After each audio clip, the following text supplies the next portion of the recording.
दोस्तों, शास्त्रों में महाशिवरात्रि का बहुत अधिक महत्व है। शिव जी को प्रसन्न करने के लिए कई लोग उन्हें रोजाना जल भी चढ़ाते हैं। शिव मंदिर में जाकर शिवलिंग को जल चढ़ाना सबसे पुरानी परंपराओं में से एक है। ऐसा कहा जाता है कि शिव जी को जल चढ़ाने से आपकी हर मनोकामना जल्द पूर्ण होती है। लेकिन क्या आप जानते हैं कि यदि आप शिव जी को इस खास तरीके से जल चढ़ाएंगे तो आपको इसका बहुत अधिक लाभ मिलेगा। तो आइए जानते हैं, लेकिन उससे पहले आपसे एक छोटी सी रिक्वेस्ट है कि इस वीडियो को लाइक करके इसे ज्यादा से ज्यादा शेयर करें और कमेंट्स में महादेव शिव के सच्चे भक्त हर हर महादेव जरूर लिख दें। साथ ही हमारे चैनल को सब्सक्राइब करके पास वाले बेल आइकन को दबाना बिल्कुल भी ना भूलें। चलिए शुरू करते हैं। भगवान शिव की पूजा के नियम के अनुसार भगवान शिव को बेलपत्र चढ़ाते समय ध्यान रखें कि बेलपत्र के तीनों पत्ते पूरे हों। इसका चिकना भाग शिवलिंग को स्पर्श करना चाहिए। भगवान शिव की पूजा के दौरान कदम और केतकी के फूल ना चढ़ाएं। भगवान शिव की पूजा के दौरान ये ध्यान रखें कि पूजा में जो अक्षत आप चढ़ाएं वो टूटे हुए ना हो। भगवान शिव की पूजा करते समय शंख से जल अर्पित नहीं करना चाहिए। शिवरात्रि के दिन शिवलिंग पर नारियल का पानी भी नहीं चढ़ाना चाहिए। शिव प्रतिमा पर नारियल चढ़ा सकते हैं, लेकिन नारियल का पानी नहीं चढ़ाना चाहिए। आप भगवान शिव को प्रसन्न करना चाहते हैं तो इन बातों का विशेष ध्यान रखें। नंबर 1, ऐसा कहा जाता है कि जो व्यक्ति सूर्य उदय होने से पहले शिव जी को जल चढ़ाता है उनकी मनोकामना शीघ्र पूर्ण होती है। इसका कारण ये है कि शिव जी को ऐसे भक्त बहुत रास आते हैं जो सूर्य निकलने से पहले ही उठकर स्नान कर लेते हैं। इस समय स्नान करना सबसे अधिक पवित्र माना जाता है। सूर्य की किरणों में कई तरह की हानिकारक किरणें भी होती हैं, जो आपके द्वारा चढ़ाए जाने वाले जल को अपवित्र कर सकती हैं। यही वजह है कि सूर्य उदय के पहले चढ़ाया गया जल सबसे अधिक फायदा करता है। दोस्तों, नंबर 2, शिवजी को जल चढ़ाते समय यदि उसमें शहद और दूध की कुछ बूंदें मिला दी जाए तो बहुत अधिक लाभ होता है। जहां एक तरफ सफेद रंग का दूध आपके जीवन में सुख और शांति लाता है, तो वहीं शहद चढ़ाने से आपके जीवन की सारी परेशानियां एक एक करके खत्म होने लगती है। यदि आप शिवजी से अपने प्रेमी या जीवन साथी की मनोकामना कर रहे हैं तो इसमें दूध और शहद के अतिरिक्त थोड़ा सा केसर भी मिला दे। इस तरह जब आप केसर युक्त जल से अभिषेक करेंगे तो आपकी प्रेम संबंधित समस्याएं जल्द ही दूर हो जाएंगी।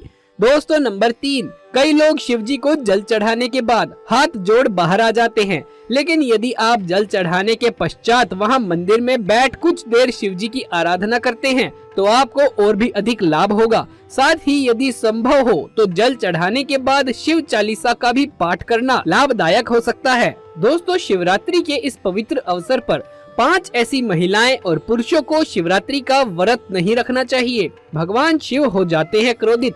ऐसे व्यक्तियों की पूजा कभी स्वीकार नहीं करते। इसे शास्त्रों में घोर पाप माना जाता है। तो चलिए जानते हैं। दोस्तों, नंबर 1, खास तौर से पति पत्नी के लिए शिवरात्रि का व्रत रखना बहुत ही महत्वपूर्ण माना जाता है। इस व्रत को पूर्ण रूप से करने से वैवाहिक जीवन सफल हो जाता है और 7 जन्मों तक का साथ मिल जाता है। लेकिन क्या आप जानते हैं, अगर आपने हिंदू रीति रिवाजों के साथ 7 फेरे नहीं लिए हैं तो आप शिवरात्रि के इस पवित्र अवसर पर व्रत नहीं रख सकते। ऐसे में आप व्रत से दूर रहें। बगैर 7 फेरे लिए कोई भी प्रेमी जोड़ा इस व्रत को नहीं कर सकता। शास्त्रों के इस बात को यदि अनसुना कर दिया जाए तो बहुत बड़ा अनर्थ होगा। अगर आपने कोर्ट मैरिज भी की है तो फिर भी आप इस व्रत को रखने के सक्षम नहीं हैं। पहले आप 7 फेरे ले लीजिए, तभी इस व्रत को भली भांति किया जा सकता है। 7 फेरे लेने के बाद आप किसी भी धार्मिक कार्य में शामिल हो सकते हैं और अगर शास्त्रों के विरुद्ध ऐसा किया जाता है तो आप पाप के भागीदार बनते हैं। दोस्तों, नंबर 2, मन में क्रूर विचार। एक दुष्ट व्यक्ति महाशिवरात्रि के इस पवित्र महीने से हमेशा दूर रहे। ऐसे व्यक्ति की पूजा कभी स्वीकार नहीं करते महादेव। अगर हम शास्त्रों की माने तो अगर आपके मन में गलत विचार आते हैं और आप दूसरों के प्रति गलत भावना अपने मन में रखते हैं, ऐसे में आप हमेशा गंदा सोचते हैं, तो आप शिवरात्रि का व्रत कभी ना रखें। महादेव ऐसे व्यक्ति से सदैव क्रोधित रहते हैं, तो उनकी पूजा भी कभी स्वीकार नहीं करते। अगर आपका मन सच्चा है तभी शिव आपकी पुकार अवश्य सुनेंगे। दोस्तों, नंबर 3, तलाकशुदा व्यक्ति को शिवरात्रि के पवित्र अवसर पर शिव की आराधना नहीं करनी चाहिए, क्योंकि ये दिन प्रेम का प्रतीक माना जाता है। इसीलिए आप इस व्रत को कतई ना रखें। आपको बता दें, शास्त्र कहता है जो प्रेमी जोड़े एक दूसरे से दूर रहते हैं तो उन्हें वक्त के चलते एक दूसरे के करीब आ जाना चाहिए, तभी ही ईश्वर उनकी भक्ति को स्वीकार करते हैं। शास्त्र कहते हैं पति पत्नी जब साथ में मिलकर ईश्वर की आराधना करते हैं तो कई गुना फलों की प्राप्ति एक साथ होती है। ऐसे में अगर आप शिवरात्रि का व्रत रखना चाहते हैं तो दोनों को सबसे पहले एक होना पड़ेगा, तभी महादेव और माँ पार्वती आपकी पूजा स्वीकार करेंगे, क्योंकि शिव और माता पार्वती का प्रेम अटूट है। दोस्तों नंबर 4, चाणक्य के अनुसार एक वैश्य की पूजा भी ईश्वर कभी स्वीकार नहीं करते। ये शास्त्र के विरुद्ध है, ऐसा करने से महापाप माना जाता है। ऐसे में शिवरात्रि के इस पवित्र समय में ऐसी महिलाओं को दूर रहना चाहिए और व्रत को गलती से भी नहीं करना चाहिए। दोस्तों नंबर 5, ये गलती कभी मत करना। पुराणों के अनुसार कुंवारी लड़कियों को शिवलिंग कभी नहीं छूना चाहिए, इसे पाप माना जाता है। और वहीं जिस व्यक्ति के मन में स्त्री के प्रति गंदे विचार या वो व्यक्ति गाली देता है तो भगवान शिव ऐसे व्यक्ति को नरक में भी स्थान नहीं देते, ऐसे व्यक्ति की पूजा कभी स्वीकार नहीं करते। वही कुंवारी लड़कियां शिवरात्रि का व्रत जरूर रखें। अगर पाना है महादेव जैसा पति तो इस व्रत को कुंवारी कन्याएं अवश्य रखें। खास तौर से शिवरात्रि में जब कोई कुंवारी कन्या व्रत को भली भांति पूरा करती है तो यकीनन उसे महादेव जैसे पति की प्राप्ति अवश्य होती है। दोस्तों शिवरात्रि पूजा में ना भूलें ये चीजें। महाशिवरात्रि पर्व पर भगवान शिव को प्रसन्न करने के लिए भक्त कई उपाय करते हैं। शास्त्रों में भगवान शिव की पूजा सबसे आसान बताई गई है। मान्यता है कि भगवान शिव बेलपत्र, धतूरा और एक लोटा जल से भी खुश हो जाते हैं। शायद इसीलिए शिव भक्त महादेव की पूजा में इन 3 चीजों को कभी नहीं भूलते। यदि आप भी महाशिवरात्रि में भगवान को प्रसन्न करना चाहते हैं तो महाशिवरात्रि के इस पावन दिन पर शिव पूजा के दौरान उन्हें पंचामृत से स्नान, बेलपत्र, धतूरा अर्पित करना ना भूलें। साथ ही साथ शिवलिंग पर गन्ने का रस अवश्य चढ़ाएं ताकि आपको महादेव की पूर्ण कृपा प्राप्त हो सके। दोस्तों ऐसा माना जाता है कि शिवरात्रि के दिन अगर आप धतूरा खा लेते हैं तो आपका व्रत संपूर्ण हो जाता है। ऐसे व्यक्ति को धन, यश सब कुछ प्राप्त हो जाता है। इस दिन आप धतूरा अवश्य खा लें। दोस्तों महाशिवरात्रि पूजा विधि भी आइए जान लेते हैं।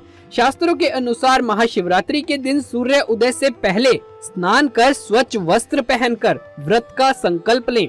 दोस्तों अब घर या शिव मंदिर जाकर विधि विधान से शिव जी की पूजा करें। शिवरात्रि के दिन भगवान शिव की मूर्ति या शिवलिंग को पंचामृत से स्नान कराकर विधि विधान से ही ओम नमः शिवाय मंत्र से पूजा करते हुए उन्हें बेलपत्र, धतूरा, चंदन, पुष्प, धूप, दीप आदि श्रद्धा के साथ अर्पित करें। अंत में शिव आरती और परिक्रमा कर पूजा संपन्न करें। साल 2022 में महाशिवरात्रि का पर्व 26 जुलाई मंगलवार के दिन मनाया जाएगा। दोस्तों महाशिवरात्रि पर रात्रि के चारों पहर में भी शिव जी की पूजा करनी चाहिए और अगले दिन प्रातः काल ब्राह्मणों को दान दक्षिणा देकर व्रत का पालन करना चाहिए। इस दिन अगर आप गाय को केला खिलाते हैं तो बहुत ही शुभ माना जाता है। इस दिन जो लोग व्रत नहीं भी करते तो भी उन्हें इस बात का ध्यान रखना है कि इस दिन सात्विक भोजन ग्रहण करना है, तामसिक भोजन ग्रहण न करें, यानी प्याज लहसुन ना खाएं। तो दोस्तों ये था आज का वीडियो। अगर ये वीडियो आपको अच्छा लगा हो तो इसे एक लाइक करके कमेंट बॉक्स में हर हर महादेव जरूर लिख दें। आगे भी ऐसे वीडियोस देखते रहने के लिए हमारे चैनल को सब्सक्राइब भी कर लें। जल्द मुलाकात होगी आपसे किसी अगली वीडियो में, तब तक के लिए आप सभी का धन्यवाद।